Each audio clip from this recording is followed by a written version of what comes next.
പള്ളിയിലെ കഴിഞ്ഞു വന്ന വഴി തന്നെ ഞാൻ വാഴലെടുത്തോണ്ട് വന്നിട്ടോ. അല്ലെങ്കിൽ ഞാൻ വീട്ടിൽ വന്ന് ഈ പണിയൊക്കെ കഴിഞ്ഞിട്ട് പിന്നെയും വാഴലെടുക്കാൻ വേണ്ടി പിന്നെയും പുറത്തോട്ട് ഇറങ്ങണം. അപ്പോൾ മടിയായ കാരണം കേട്ടോ. ഉച്ചക്ക് പൊതിച്ചോറാണേ, നോൺ വെജ് ആയിട്ടുള്ള ഒരു പൊതിച്ചോറ്, ഭയങ്കര ഹെവി ആയിപ്പോ കേട്ടോ. എന്നിട്ട് ഞങ്ങൾ ചായ കുടിച്ച് ഒരു 4:30 ആയപ്പോൾ ചായ കുടിച്ച് സിറ്റൗട്ടിലിരിക്കണേണ്. മസാല കപ്പലണ്ടിയും മിച്ചറും ഉപ്പേരിയും ഉണ്ടായിരുന്നു കേട്ടോ. അപ്പോൾ കുറച്ചായിട്ട് എല്ലാവരും കൂടി കഴിച്ചു. ഉപ്പേരി കടയിൽ പോയപ്പോൾ കിട്ടിയതാണ്.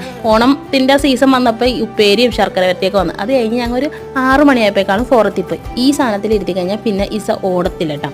കാറ് ഭ്രാന്തനായ ഒരു ഭർത്താവും അപ്പൻ ഓരോന്ന് പറഞ്ഞ് കാറ് ഭ്രാന്തിയാക്കി മാറ്റിയ ഒരു മോളും ആണ് എനിക്കുള്ളത്. കാറെന്ന് പറഞ്ഞു കഴിഞ്ഞാൽ ഭയങ്കര ക്രേസാണ് രണ്ടുപേർക്കും. സാധനങ്ങളും വാങ്ങി പാർക്കിങ്ങിലോട്ട് ചെന്നപ്പോഴേക്കാളും നല്ല മഴ. അപ്പോൾ ബൈക്ക് എടുക്കാൻ പറ്റത്തില്ലല്ലോ, പിള്ളേരും നനയില്ലേ. കുറേ നേരം അവിടെ നിന്നു. അത് കഴിഞ്ഞിട്ട് ഞങ്ങൾ ഒരു ഓട്ടോന് ഇങ്ങോട്ട് പോകുന്നു, ജോയ്സും ബൈക്കിനും പോകുന്നു. നിങ്ങൾ വിചാരിക്കേണ്ടാവും ഇത് ആഴ്ചയിൽ എന്താണ് ഇങ്ങനെ മാളിൽ പോയി സാധനങ്ങൾ വാങ്ങണേന്ന്. കുറച്ചേ വാങ്ങുള്ളൂ. അതുകൊണ്ടാണ് കേട്ടോ. ഇപ്പോൾ വാങ്ങിയതിൽ കുറച്ച് എന്തെങ്കിലുമൊക്കെ ബാലൻസ് ഉണ്ടാവും. അപ്പോൾ അത് നോക്കി അടുത്ത ആഴ്ച പോയി വാങ്ങും. അങ്ങനെ ഉണ്ടോ ചെയ്യണത്. അങ്ങനെ ഓട്ടോന് ഞങ്ങൾ നേരെ വീട്ടിലോട്ട് പോയി.